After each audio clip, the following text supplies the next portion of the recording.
Hi, this is Vanshika Chauhan and I am working as a legal intern with Lexisan Company, and today I'll be talking about what agreements are void under the Indian Contract Act 1872. The Indian Contract Act 1872 has stipulated six essentials for a valid agreement, which are offer and acceptance, intention to create a legal obligation, free consent of parties, competent parties, consideration, and lawful object. So, according to Section 2G of the Indian Contract Act 1872, a void agreement is an agreement which is not enforceable by law. Thus, a void agreement refers to the agreement that is invalid agreement which cannot be legally binding, and in such cases, the parties are not entitled to the benefits assumed at the time of the execution of the agreement. Now, we'll further analyze and understand the conditions where an agreement is void as stipulated under Section 24 to 30 of the Indian Contract Act. Now, the very first one being Section 24, which talks about agreements, the consideration of which is lawful in part, unlawful in part. So, if any part of a single consideration for one or more objects, or any one or more parts of several considerations of a single object is unlawful, the agreement is void. For example, X promises to supervise on behalf of Y an illegal traffic in another article. Then B promises to pay A salary worth rupees 10,000 for that purpose. Then this agreement will be void because the object of A's promise and the consideration for B's promise is in part is being unlawful. Now coming to the second one, which is agreements made without consideration, which is Section 25 of the Act. Considerations are one essential element for a valid agreement. Hence, any agreement made without a valid consideration is invalid or void. There are few exceptions to this rule. The very first one being that the registered agreement executed on account of natural love and affection between parties who are in a near relation with one another.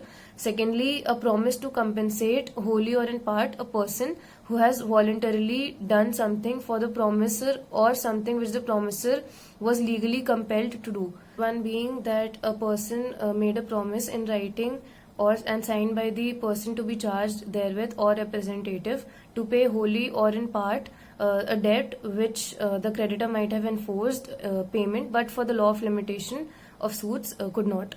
Lastly, gift by donor or inadequate consideration at promiser's free will. An example of this would be X promises for no consideration to pay Y 1,000 rupees. Then this contract is an invalid or void contract. Coming to the third one, it is agreement in restraints of marriage, which is Section 26.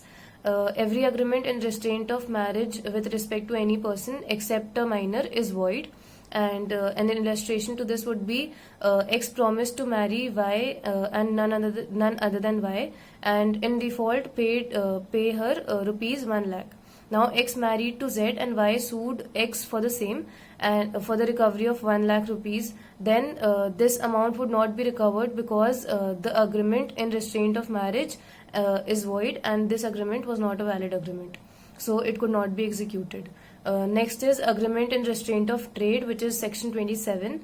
Every agreement by which anyone is restricted from exercising a lawful profession, trade, or business of any kind is a void agreement. For example, A sold his business having goodwill to B.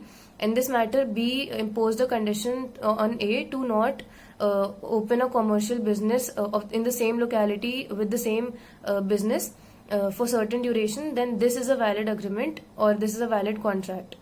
Now coming to agreements in restraint of legal proceedings, which is Section 28. Every agreement by which any party thereto is restricted absolutely from enforcing his rights under or in any respect of the contract by the usual legal proceedings in ordinary tribunals, or which limits the time within which he may thus enforce his rights, is a void contract. And talking about Section 29, which is agreement, the meaning of which is uncertain. Now, the terms of the agreement must be certain and unambiguous.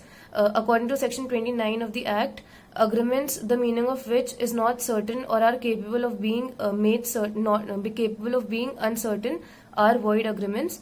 For example, A agrees to sell B 100 tons of oil.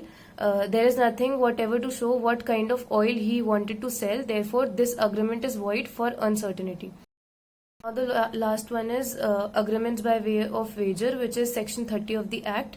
So agreements by way of wager are void and no suit can be brought for recovering anything alleged to be won on any wager or entrusted to any person to stand for the result of any wager or other uncertain event on which wager is made. Therefore, all these sections provide agreements which are void by nature, and these cannot be enforced or are not binding by way of law.